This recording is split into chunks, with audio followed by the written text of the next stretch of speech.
आज की इस वीडियो में आप लोग का स्वागत करते हैं और इस वीडियो में हम जो है मुख्यमंत्री कन्या उत्थान योजना स्नातक पास 50,000 राशि के आवेदन प्रक्रिया को लेकर के बात करने वाले हैं। देखिए अभी पोर्टल जो है धीरे धीरे धीरे करके अपडेट किया जा रहा है। तो ये पोर्टल इनेबल कर दिया गया है, कहीं ना कहीं एक दो दिन जो है ट्रायल पीरियड ही मान के चलिए कि चल रहा है। इसमें जो लोग भी रजिस्ट्रेशन कर रहे हैं उनका रजिस्ट्रेशन सही से हो रहा है नहीं हो रहा है, ये शिक्षा विभाग जांच रही है। ऐसा नहीं है कि जिन्होंने रजिस्ट्रेशन किया है तो उनका फॉर्म रिजेक्ट हो जाएगा। फॉर्म सबका जो एक्सेप्ट हो चुका है, आगे फॉर्म प्रोसेस भी हो रहा है, वेरिफिकेशन का स्टेटस भी शो हो रहा है। तो कुछ चीजें हम आज के इस वीडियो में बताने वाले हैं जो आपको समझना जरूरी है।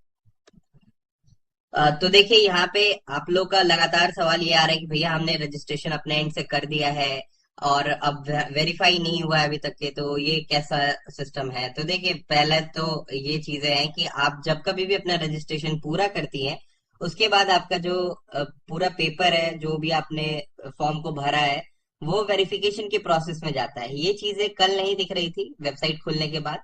अभी देखिए ये स्टेप बाय स्टेप जो आपकी प्रोसेसेस होंगी फॉर्म, वो बताया जा रहा है। सबसे पहला प्रोसेस है स्टूडेंट रजिस्ट्रेशन, जो कि आपने कर लिया होगा। कल जो है यहाँ पे 3 बॉक्सेस क्लिक करने के लिए दिए जा रहे थे, यानी टिक करने के लिए दिए जा रहे थे। इसमें एक चीज लिखा हुआ था कि छात्रा जो है अविवाहित होनी चाहिए 10+2 कंप्लीट करते समय, ठीक है। ये वाला ऑप्शन अब नहीं दिख रहा है, यहाँ पे वो चीजें हटा दी गई। मतलब ये है कि जो छात्रा ग्रेजुएट हो चुकी है तो भाई बहुत सारी छात्राओं की शादी हो चुकी होगी, तो उस केस में उनका क्या क्या उनको ये योजना का लाभ नहीं मिलेगा? मिलेगा, बशर्ते कुछ नियम आपको फॉलो करने पड़ेंगे, ठीक है। वो मैंने आपको कई वीडियोस में बताया भी है। तो देखिए जिन्होंने रजिस्ट्रेशन कर लिया, पहला स्टेप पूरा कर लिया। दूसरे स्टेप में आप अपना स्टेटस चेक करिएगा, जिसमें कि आपको वो स्टेटस हो सकता है पेंडिंग शो करे। मतलब जो भी डिटेल्स आपकी, लाइक आपका बैंक डिटेल्स जो है वो पेंडिंग होगा, आपका रेसिडेंस सर्टिफिकेट वेरिफिकेशन पेंडिंग होगा। तो लिखेगा कि आपका प्रोसेस जो है स्टार्ट किया जा चुका है, आपको बस वेट करना है वेरिफिकेशन कंप्लीट होने का। तो देखो कुछ इस प्रकार का ही आपका स्टेटस दिख रहा होगा, जिसमें कि आपका वेरिफिकेशन स्टेटस में सब पेंडिंग पेंडिंग पेंडिंग दिख रहा होगा, ठीक है। ये रेसिडेंस सर्टिफिकेट पे भी जो आपका फादर का नेम वेरिफिकेशन है ये किया जाता है। एक बात हमेशा याद रखना, आधार से आपका केवल छात्रा का नाम और उनका डेट ऑफ बर्थ और स्पेलिंग मैच किया जाता है कि वो सही है कि नहीं, जो कि मार्कशीट पे उनका है, ठीक है। और जो कि यूनिवर्सिटी ने अपने एंड से अपलोड किया छात्रा का नाम, फादर्स नेम, ये जो है वेरीफाई किया जाता है कहाँ से? फादर्स नेम जो आधार से वेरीफाई नहीं होता है, इस बात का आप ध्यान रखें। फादर्स नेम आपके रेसिडेंस सर्टिफिकेट पे जो फादर का नेम स्पेलिंग है वहां से वेरीफाई किया जाता है, ठीक है। वो ये वेरीफाई करती है कि आपने जो अभी आवासीय प्रमाण पत्र अपलोड किया है उसमें जो फादर के नेम का स्पेलिंग है वो क्या है, और यूनिवर्सिटी ने जो आपके फादर का नेम जो अपलोड किया है उसमें स्पेलिंग क्या है। ये मैच होने के बाद जो है आगे प्रोसीड होता है, ठीक है। फिर जो है आपको देखिए हर जगह फादर्स नेम का इंपॉर्टेंस दिखाई दे रहा होगा। यहाँ पे फादर नेम वेरिफिकेशन पेंडिंग दिख रहा है, रेसिडेंट वेरिफिकेशन पेंडिंग दिख रहा है, आधार वेरिफिकेशन पेंडिंग दिख रहा है, नेम वेरिफिकेशन पेंडिंग दिख रहा है। ये आपका प्रोसेस में जा चुका है। प्रोसेस आपका 10 से 15 दिन या फिर 25 दिन तक के अंदर में आपका ये वेरीफाई हो जाएगा, ठीक है।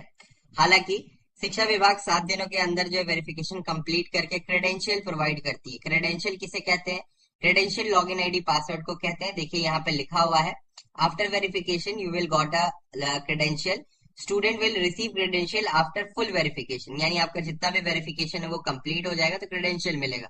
लॉगिन आईडी कहाँ जाएगा? आपने रजिस्ट्रेशन करते दौरान जो मोबाइल नंबर दिया जिसपे ओटीपी आया था उसी नंबर पे क्रेडेंशियल पहुंचेगा। एक बात याद रखिएगा, साइबर कैफे वाले का नंबर मत दे दीजिएगा, नहीं तो आप आगे परेशानी में पड़ जाइएगा, क्योंकि उसी नंबर पे सारे डिटेल्स आपके इस योजना के रिगार्डिंग आते रहेंगे, ठीक है। इसके बाद जो है पेमेंट की प्रोसेस स्टार्ट होगी। क्रेडेंशियल लॉगिन करके आपको फॉर्म फाइनलाइज करने का एक ऑप्शन दिया जाएगा, जिसमें आपको फिर से एक ओटीपी भेजा जाएगा उसी नंबर पे जो नंबर रजिस्ट्रेशन के दौरान आपने दिया था, ठीक है। क्रेडेंशियल का काम कंप्लीट होने के बाद आपका बैंक वेरिफिकेशन वगैरह के लिए जाएगा कि आपका एनपीसीआई इनेबल है या फिर जो डिसेबल हो गया है, ठीक है। बैंक सीडिंग बहुत लोग का जो सीडेड होने का डी सीडेड भी हो जाता है, ठीक है। तो वो चीजें वेरीफाई होने के बाद ही आपके अकाउंट में पैसे क्रेडिट होंगे। दूसरी चीज, पहले आप लोग बैंक डीबीटी चेक करिए। बैंक डीबीटी आप एनपीसीआई के वेबसाइट से आसानी से चेक कर सकते हैं। इसके लिए हमने वीडियो बना रखा है प्रॉपर, वीडियो के कमेंट बॉक्स में उसका लिंक भी पिन है। उस वीडियो को देखिए और पहले बैंक डीबीटी चेक करिए कि कौन से बैंक खाता से जो है आपका डीबीटी हो रखा है, उसके बाद ही रजिस्ट्रेशन करिए। हालांकि रजिस्ट्रेशन के दौरान अभी कोई बैंक डिटेल्स नहीं मांगा जा रहा है, ना तो पासबुक मांगा जा रहा है, ना तो ये कहा जा रहा है कि आप अकाउंट नंबर एंटर करिए या आईएफएससी कोड एंटर करिए। आपको केवल अपना रजिस्ट्रेशन करना है। रजिस्ट्रेशन करने के लिए ये जो दो बॉक्सेस अभी फिलहाल दिख रहे हैं इसको टिक करना है, कंटिन्यू करना है। कंटिन्यू करने के बाद जो है आपके पास ऑप्शन आएगा सबसे पहले यूनिवर्सिटी सिलेक्शन का। आपका जो भी यूनिवर्सिटी है उसको सिलेक्ट कर ले। इग्नू यूनिवर्सिटी को भी अब जो मिल रहा है, यानी ओपन यूनिवर्सिटी, उनको भी मिल रहा है। याद रखिए जो रजिस्ट्रेशन नंबर है आपका वो मार्कशीट के ऊपर फाइनल ईयर के लिखा होगा, या इनरोलमेंट नंबर वो आपके पास होगा, उसको एंटर करना है। डेट ऑफ रिजल्ट पब्लिकेशन मतलब आपका किस डेट को रिजल्ट जो है पब्लिश किया गया है, किस डेट को जो रिजल्ट आया है वो डेट आपको लिखना है। ये भी आपके मार्कशीट के ऊपर लिखा होगा। कई स्टूडेंट का कहना है कि डेट ऑफ मार्कशीट प्रिंटिंग लिखा हुआ है, तो हमें पता कैसे चलेगा कि हमारा जो है डेट ऑफ पब्लिकेशन क्या है रिजल्ट।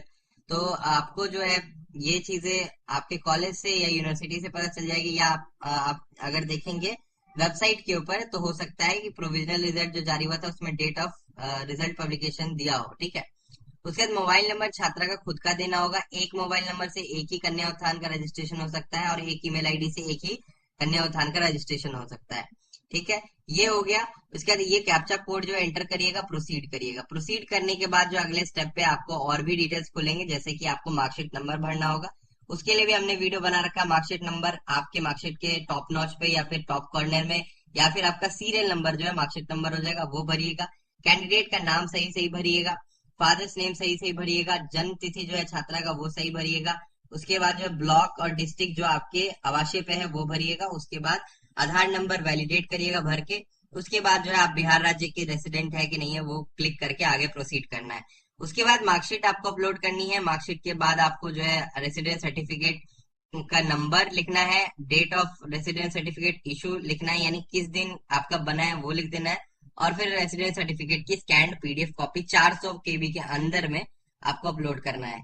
ये सब हो जाने के बाद वही है वेरिफिकेशन प्रोसेस, और फिर आपका कंप्लीशन होगा आगे का प्रोसेस।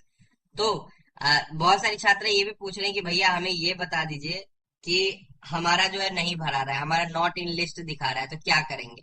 आपके पास ईमेल है, आपके पास मोबाइल नंबर है शिक्षा विभाग का, जिसपे आप व्हाट्सएप कर सकती हैं, साथ ही ईमेल भी कर सकती हैं। ईमेल में बताइए कि हमारा रजिस्ट्रेशन के दौरान जो है सबसे पहली चीज की पोर्टल में लिस्ट में नाम अवेलेबल दिख रहा है, रिजल्ट अवेलेबल दिख रहा है, लेकिन जब रजिस्ट्रेशन करने जा रहे हैं तो not in list marksheet number और रजिस्ट्रेशन नंबर लिख रहा है।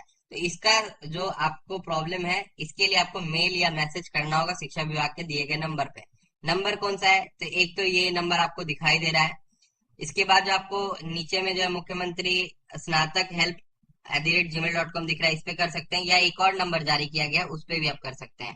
तो देखिए सारा नंबर सेम ही है, यहाँ पे भी आपको देखने को मिल रहा है 9534547098। ये दोनों ही व्हाट्सएप नंबर है। इन दोनों पे ही आप लोग जो मैसेज करिए ज्यादा से ज्यादा, जिससे कि समस्या दूर हो सके। फिर ये ईमेल आईडी आपको दिखाई दे रहा है, ये ईमेल आईडी के ऊपर ईमेल करिए और बताइए कि भाई हमारा जब रजिस्ट्रेशन करने जा रहे हैं तो लिख रहा है कि आपका जो है लिस्ट में रजिस्ट्रेशन नंबर या मार्कशीट नंबर नहीं है, जिसकी वजह से यहाँ पे कुछ शो नहीं कर रहा है। तो ये प्रॉब्लम फिक्स जो शिक्षा विभाग ही कर सकती है, हम लोग नहीं कर सकते, ना आप कर सकते हैं। ठीक है, तो ये प्रॉब्लम सॉर्ट आउट वही करेंगे। नंबर यहाँ पे आपको मेंशन्ड है, इस सब पे व्हाट्सएप करके देखिए, रिप्लाई मिलता है तो ठीक, नहीं मिलता है तो वेबसाइट अभी फिक्स तो किया ही जा रहा है। यहाँ पे क्या हो रहा है कि जिन लोगों का रजिस्ट्रेशन में जो है अल्फाबेटिकल इंक्लूड हो रहा है उनका हो जा रहा है, और जिनका न्यूमेरिकल वैल्यू यानी कि जिनका नंबर्स में वैल्यू है उनका जो है यही नॉट इन लिस्ट वाला प्रॉब्लम सामने आ रहा है। बहुत लोगों का तो पहले रजिस्ट्रेशन नंबर ही नहीं लिखा पा रहा था, 10 डिजिट के बाद 11वां जा ही नहीं रहा था। तो ये सारे इश्यूज थे, इसको जल्दी सॉर्ट आउट किया जाएगा। आपकी क्या समस्या है वो नीचे बताइएगा। एनपीसीआई से आपका डीबीटी जो लिंक होना चाहिए, वेबसाइट के ऊपर जाकर के आपको देखना रहेगा। अगर नहीं आपका सीडिंग होगा तो कृपया करके प्लीज अभी रजिस्ट्रेशन ना करें, पहले सीडिंग करा ले उसके बाद रजिस्ट्रेशन करें, क्योंकि विद इन 7 डेज के अंदर अगर आपका वेरिफिकेशन में फॉर्म गया तो एनपीसीआई के वजह से ही जो है आपका अटकने वाला। हालांकि एनपीसीआई का जो वेरिफिकेशन है वो सबसे लास्ट है, लेकिन इस बार वो सबसे फर्स्ट है। कारण क्या है, इस बार तो आपसे अकाउंट डिटेल्स लिया ही नहीं जा रहा है। तो वेरीफाई क्या किया जाएगा कि आपका कोई अकाउंट डीबीटी से लिंक है कि नहीं, नहीं होगा फिर आपका फॉर्म रिजेक्ट तुरंत के तुरंत हो जाएगा। रजिस्ट्रेशन चालू है, अगर आप करवाना चाहते हैं हमारे द्वारा तो दिए गए नंबर पे संपर्क करें। 6202117598 पे जो है आप कॉल या मैसेज करें, हम आपका फॉर्म भर देंगे, जिसके लिए कुछ नॉमिनल चार्जेस हम फॉर्म भरने के लेंगे। यहाँ पे आपको 1 भी रुपया नहीं लग रहा है। ये जो फॉर्म है इसमें 1 रुपया भी नहीं लग रहा है। ये आपका कॉस्ट जो है 0 है। तो इस 0 कॉस्ट में आपको जो है यहाँ पे फॉर्म जो है भरे जा रहे हैं पोर्टल के ऊपर, तो आप खुद से भर सकते हैं। हमसे भरवाइएगा तो हम सिर्फ भरने का चार्ज लेंगे, क्योंकि उसमें आपका सबसे